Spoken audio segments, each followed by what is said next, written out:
जम्मू कश्मीर के दौरे के आखिरी दिन डीलिमिटेशन कमीशन ने प्रेस कॉन्फ्रेंस की। कमीशन की chairperson retired justice Ranjana Prakash Desai ने कहा कि मुख्तलिफ सियासी हलकों से उन्हें हासिल होने वाला रद्द-ए-अमल बहुत अच्छा रहा और समाजी और दीगर ग्रुपों से गैर मामूली अंदाज में राय हासिल हुई। मुज़ाकराती अमल खुशगवार माहौल में होने की बात कहकर उन्होंने बताया कि वो फिर से खित्ते का दौरा करेंगे। कमीशन के रुकन chief election commissioner Sushil Chandra ने हदबंदी के अमल को पेचीदा करार दिया और बताया कि 7 मजीद असेंबली हलकों की तश्कील के लिए अमल किया जा रहा है। 2011 की मरदमशुमारी के मुताबिक हदबंदी करने का ऐलान किया गया है। सुशील चंद्रा के मुताबिक हदबंदी का अमल कोई रियाजियाती मश्क नहीं है, बल्कि कई पहलुओं को मद्देनजर रखना है और एक ड्राफ्ट तैयार करके उसे पहले मंजर आम पर लाना है ताकि सबको इस अमल में शरीक किया जा सके। As part of Delimitation Commission, we are really overwhelmed by the participation of various stakeholders in large numbers who provided qualitative input during our interactions. We are here for about 3 days now and we have interacted with them and we have taken note of their suggestions, their views, and we will definitely consider all those their representations as well as whatever they have expressed to us.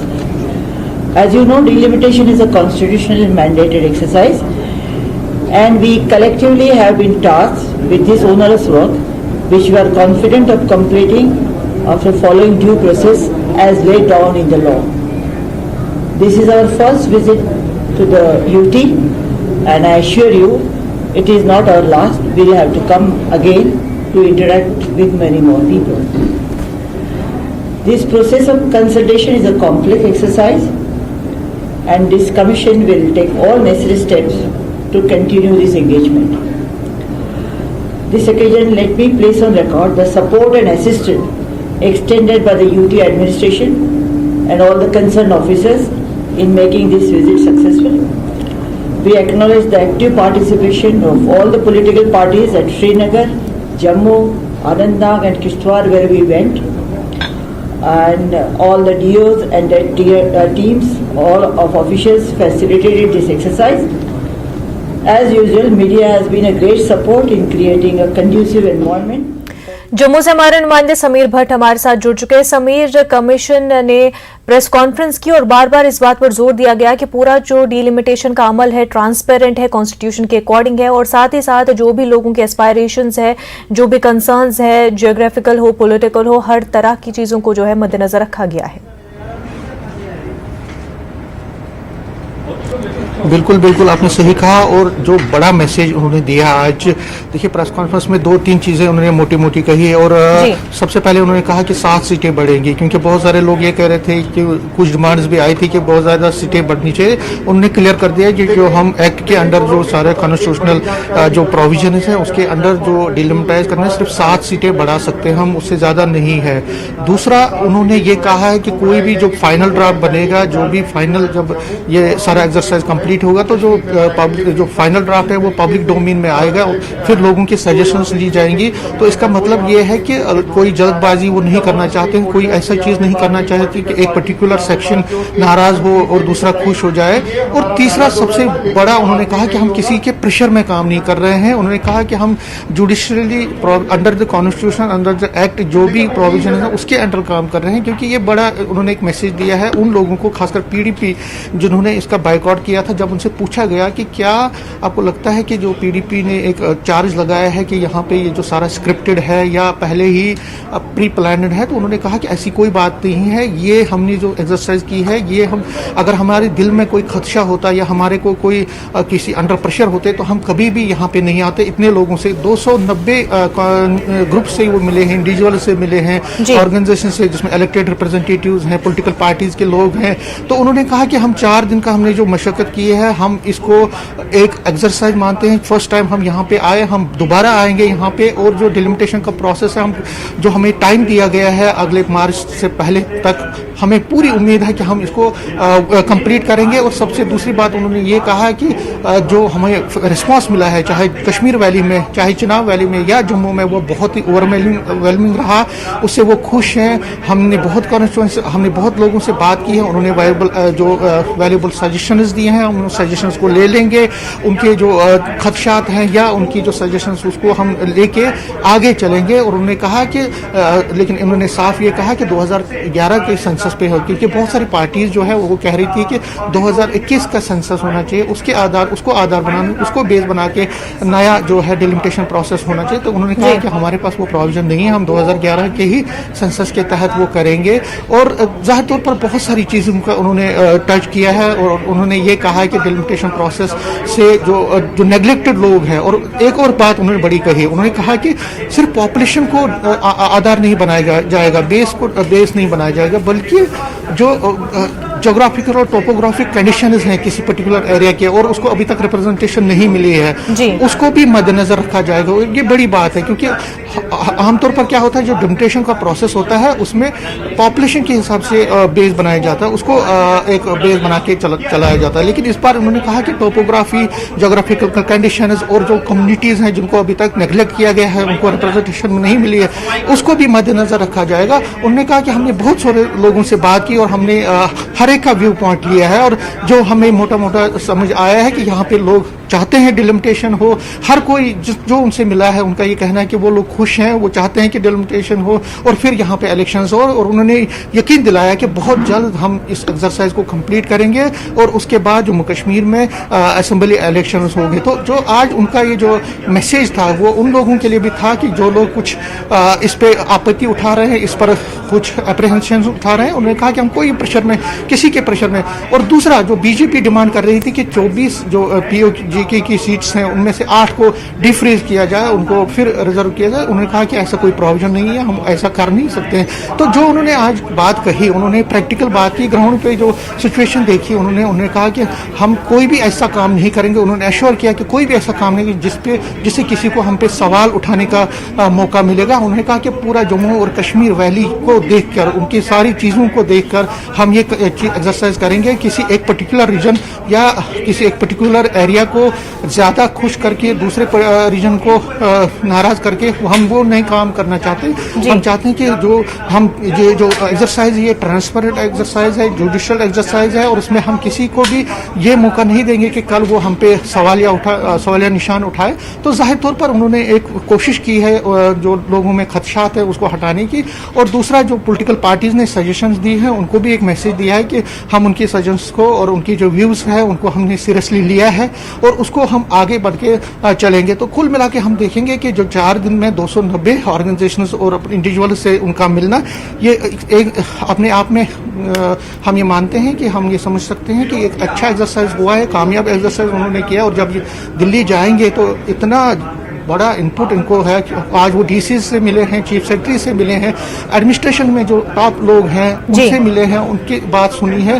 और जब कुल मिला के जो है, और लगता है, और उन्होंने इशारा भी दिया है कि वो बहुत जल्द फिर जम्मू कश्मीर का दौरा करेंगे। उन्होंने कहा कि कोविड की वजह से हम ये काम जल्दी से नहीं कर पाए, हम यहाँ आ नहीं सके, लेकिन अब हम आए हैं यहाँ पे, हमने बहुत सारी चीज़ें देखी हैं, हम जाएंगे, वापस जाएंगे तो और चीज़ों पे हम फोकस करेंगे। कुल मिला के हम ये मान सकते हैं कि डिलिमिटेशन जो कमीशन का ये विजिट है, ये कामयाब विजिट रहा है। हालांकि कुछ पॉलिटिकल पार्टी जिसमें पीडीपी है वो अभी भी इसको टारगेट कर रही हैं, उन पे सवालिया निशान उठा रही है। लेकिन कुल मिला के अगर हम देखें, पार्टी नेशनल कॉन्फ्रेंस हो, कांग्रेस हो, पीडीपी, पैंथर्स पार्टी हो, बीएसपी हो, आम आदमी हो, एनसीपी हो, बाकी पार्टीज हैं न सिर्फ कश्मीर में बल्कि जम्मू में भी, वो मिले इनसे। तो हम ये कह सकते हैं कि कामयाब दौरा उनका है। और समीर काफी हद तक सक्सेसफुल रहा। लेकिन बार बार जो एक सवाल पूछा जा रहा था कमीशन से कि बहुत सारे खदशात है, बहुत सारे कंसर्न्स है जिनको पॉलिटिकल पार्टियों ने और आम लोगों में भी है कि कहीं ना कहीं क्या एक खास पॉलिटिकल पार्टी को बेनिफिट देने के लिए इस तरह का इकदामात हो रहे हैं। तो उस पर क्योंकि साफ तौर पर जवाब सामने नहीं आया, हालांकि ये इस बात पर जोर दिया गया कि पूरा अमल जो है ट्रांसपेरेंट है।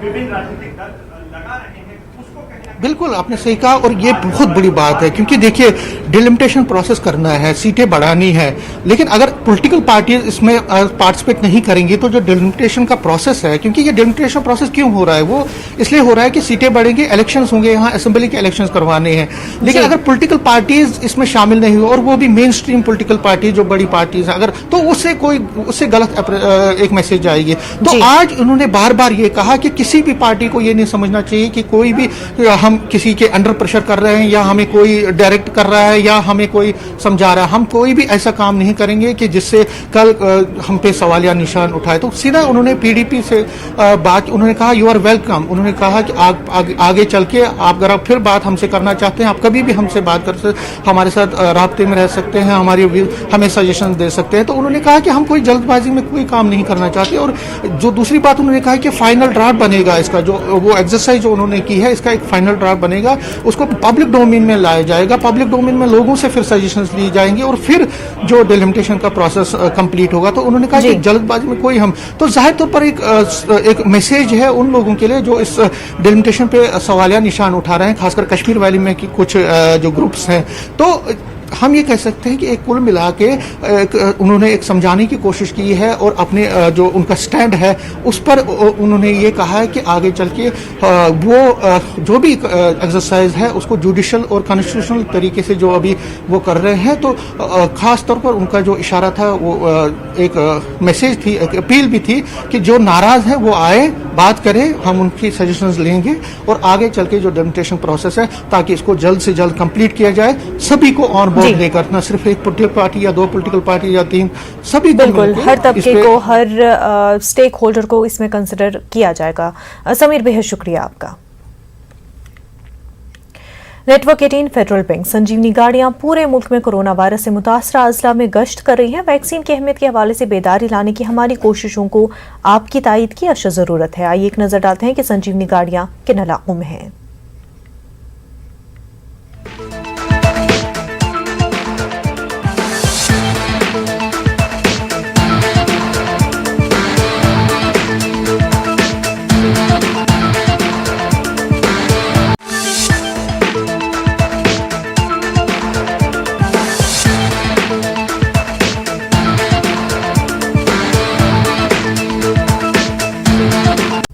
ब्रेक के बाद आपका खैर मकदम है। पैगंबर इस्लाम हजरत मोहम्मद सल्लल्लाहु अलैहि वसल्लम की शान में गुस्ताखी के मामलों की रोकथाम के लिए कानून वज़े करने का मुतालबा किया जा रहा है। महाराष्ट्र में वंचित अघाड़ी मोर्चे की क़यादत में मुख्तलिफ समाजी और मिली तंजीमें सामने आई हैं। ज़राए के मुताबिक बिल का मुसवदा तैयार कर लिया गया है और उसे रियासी हुकूमत को सौंप दिया गया है। रज़ा एकेडमी और वंचित बहुजन अघाड़ी ने मुश्तरका तौर पर हुकूमत महाराष्ट्र से ये मुतालबा किया है कि हुजूर अकरम हज़रत मोहम्मद सल्लल्लाहु ताला अलैहि वसल्लम और साहबा कराम, अहले बैत अतहार, उम्महातुल मोमिनीन, कुरान पाक की आए दिन तौहीन होती है। तो हुकूमत महाराष्ट्र एक कानून बनाए कि कोई भी किसी भी मजहबी पेशवा की तौहीन न करे और अगर वो करता है तो उसके ख़िलाफ़ सख्त कानून बनाया जाए, जो नॉन अवेलेबल हो उसकी सज़ा बढ़ाई जाए। अगर ये कानून बन जाता है तो उससे दो फ़ायदे होंगे कि पूरे मुल्क में इस किस्म के कानून बनेंगे हर सूबे में, और मरकज़ से भी हमारी गुजारिश है कि मरकज़ भी इस कानून को बनाए। ये कानून बनने से जो बदअमनी फैलती है, हज़ारों और लाखों लोगों की दिल आज़ारी होती है, तो वो नहीं होगी, अमन व अमान कायम रहेगा, झगड़ा लड़ाई फसाद नहीं होगा। हम उम्मीद करते हैं कि हमारे इस मुतालबे को हुकूमत महाराष्ट्र कबूल करेगी और ये कानून जल्द से जल्द बनाएगी। वंचित बहुजन अघाड़ी की सदर रेखा ठाकुर हमारे साथ जुड़ चुकी है। खैर मकदम है आपका। रेखा जी, ये बताएं कि प्रॉफिट मोहम्मद बिल या फिर हेट स्पीच प्रिवेंशन एक्ट 2021 इसको कहे, इसकी जरूरत क्यों है? मैडम देखिए, भारत का संविधान जो है वो हर व्यक्ति को अपनी जो धार्मिक श्रद्धा है जी उसकी हमी देती है, उसके स्वतंत्रता की हमी देती है। भारत में भाईचारा और धार्मिक एकता बनी रहे, इसीलिए हर व्यक्ति के धार्मिक श्रद्धाओं की रक्षा होना जरूरी है। लेकिन हम देख रहे हैं कि चुनावी इंजीनियरिंग में भी अलग अलग पार्टियां जी और देश विघातक शक्तियां धार्मिक द्वेष फैलाने के उद्देश्य से social media, print media, electronic media द्वारा जी दूसरे धर्मों के प्रेरक स्थान, धार्मिक श्रद्धाओं के प्रति द्वेषमूलक भाषण या टिप्पणियां विटंबना करती है जी और इस वजह से समाज में हिंसा और तनाव बढ़ रहा है जी और निरपराध नागरिकों के मॉब लिंचिंग, खून होने, फसाद फैलाने का भी बहुत बढ़ गया है।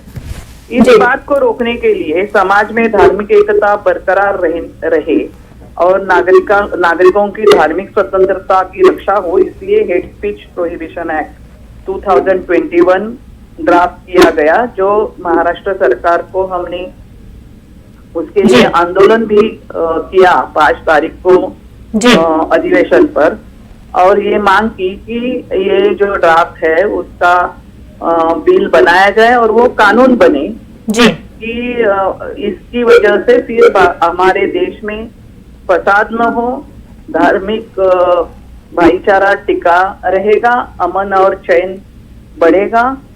और इसके लिए बहुत सारे प्रावधान जो अभी उन्होंने बताए कि सजा कड़ी हो, नॉन बेलेबल हो, इस तरह के प्रावधान उसमें रखे गए हैं।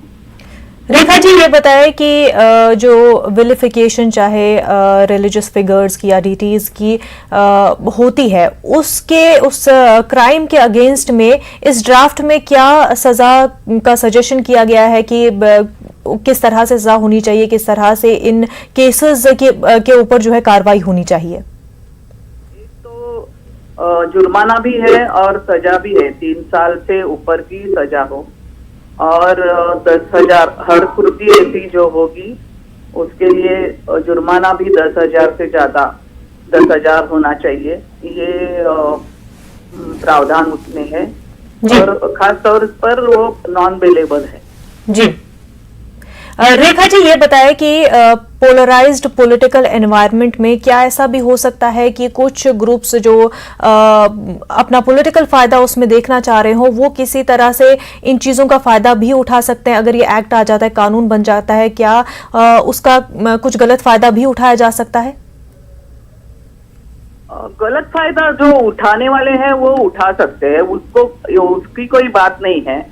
लेकिन अगर रोकने के लिए सरकार के हाथ में अच्छा कानून अगर हो और सरकार की नीयत अगर साफ हो, पुलिस के जरिए अगर उसका ठीक से इम्प्लीमेंटेशन हो, यानी कि जो इसमें अपराधी है उनको आइडेंटिफाई करने में, तो इसमें रोक हम ला सकते हैं कि इस तरीके का जो धार्मिक द्वेष भावना फैलाने का ये है, तो मैं खुद उसको चुनावी इंजीनियरिंग कहती हूँ कि यहाँ आरएसएस जैसी पार्टियां ये इस तरीके का इंजीनियरिंग करती है, उसको हम रोक सकते हैं।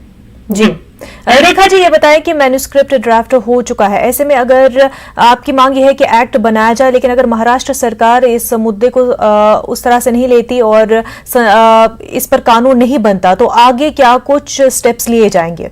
देखो, हमारे जैसे पार्टियों के हाथ में यही है कि हम इसमें लोगों में जाएंगे, इसका जो विषय है वो लोगों तक लेके जाएंगे और आंदोलन और तीव्र करेंगे।